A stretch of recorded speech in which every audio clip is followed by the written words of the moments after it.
For most of her life, Ariba believed that love was something steady, something that held two people together like threads woven tightly into a single piece of cloth.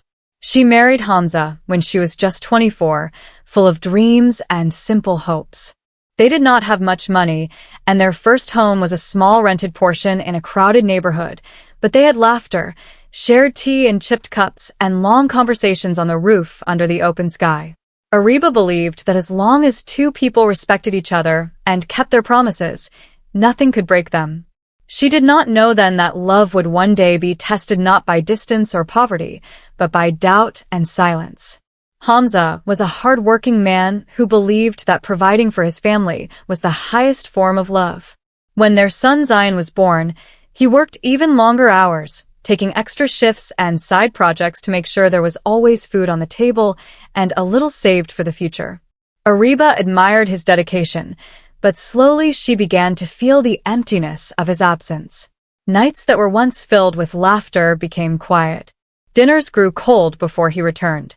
She told herself that sacrifice was part of marriage, that patience was the language of love, and she tried not to complain.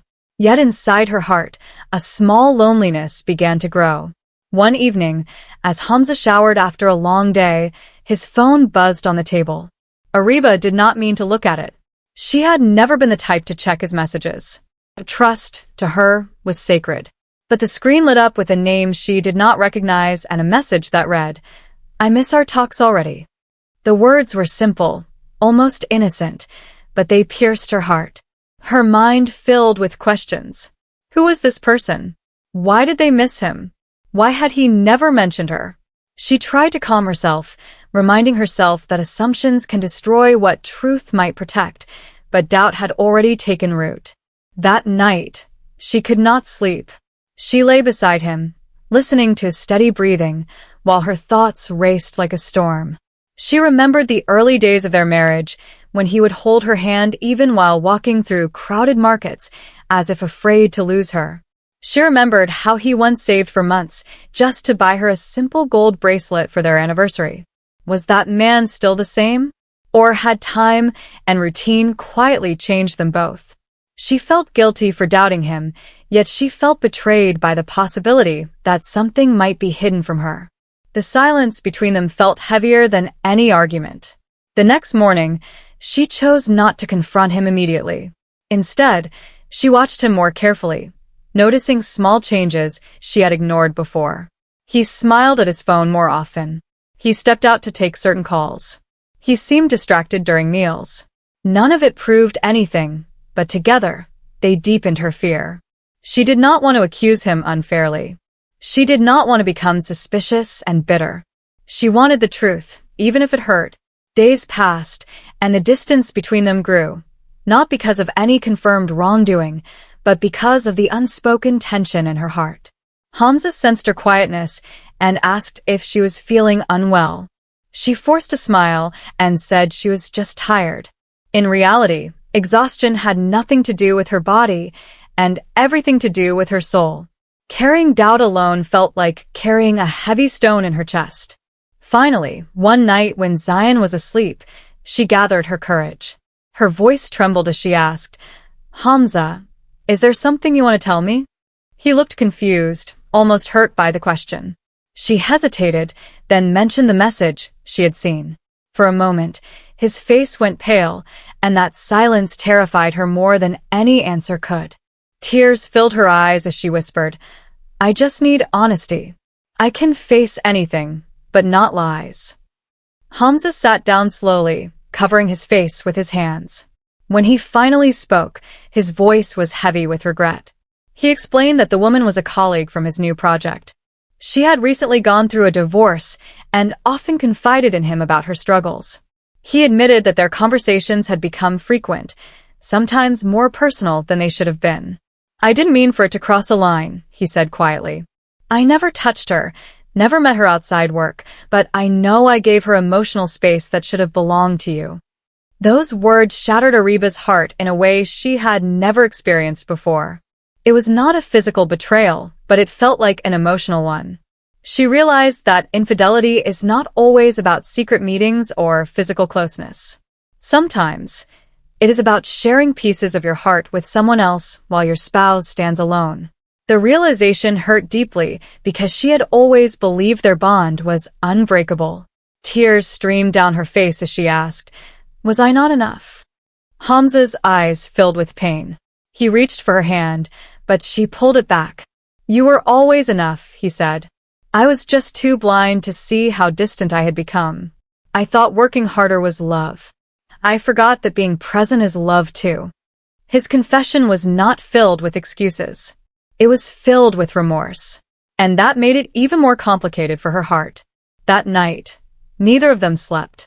They talked for hours, sometimes crying, sometimes sitting in heavy silence. Ariba realized that the true wound was not just the colleagues' messages, it was the emotional gap that had grown between them. She had been lonely. He had been overwhelmed. Instead of turning toward each other, they had quietly drifted apart. The colleague had simply filled a space that should never have been empty. Forgiveness did not come easily. For days, Ariba felt anger, sadness, and insecurity all at once. She questioned her worth, her appearance, her role as a wife. But she also saw genuine effort in Hamza's actions. He ended unnecessary conversations with his colleague. He made sure to be transparent about his work. He came home earlier whenever possible. Most importantly, he listened to Ariba without defensiveness. He allowed her pain to be heard. One evening, while watching Zion play on the floor, Ariba realized how fragile families can be. A single mistake, a single moment of emotional weakness, can threaten everything. But she also realized something deeper. Love is not proven by perfection. It is proven by repentance, patience, and the willingness to rebuild. She did not want her son to grow up in a home filled with silent resentment. She wanted him to see what it means to face mistakes with courage.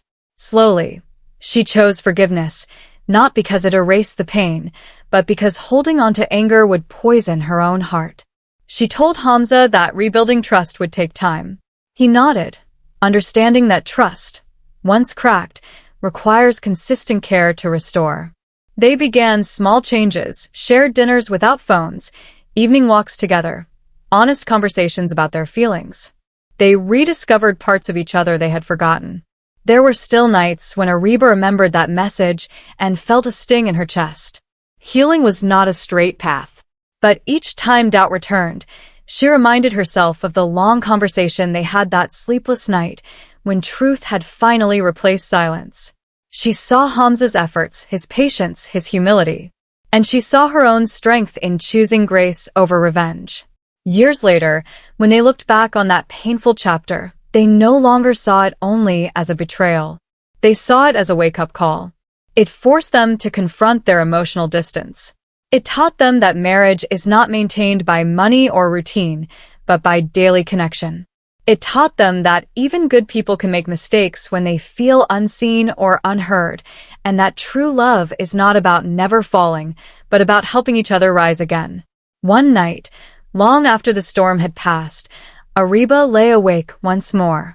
But this time, she was not restless with doubt. She was watching Hamza and Zion asleep beside her, feeling a quiet gratitude. She realized that families are not built by flawless moments.